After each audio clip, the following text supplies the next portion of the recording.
It's February and maybe you've long forgotten your New Year's resolutions already.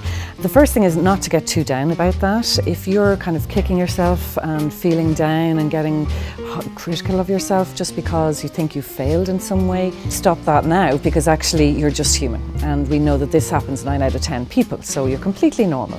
The whole reason that failed for you isn't because of you, it's nothing personal, it's that fails generally for people.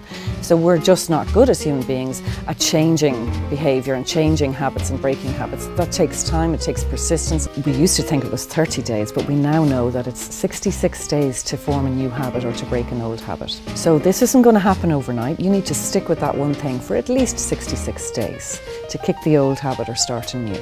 First of all, it's important when you're writing it down to phrase it positively, and even when you're saying it to yourself, to phrase it positively as opposed to negatively.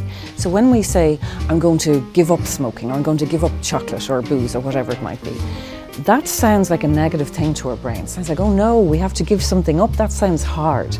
So we need to try and rephrase that in a different way to be more solution focused or more positively phrased for the brain, so it sounds a little bit more attractive. So I'm going to be smoke-free this year, for example, or I'm looking forward to achieving my first month without cigarettes. And again, that sounds a little bit more positive to the brain. The second thing then after the writing would be visualization. So we know that visualization is very powerful.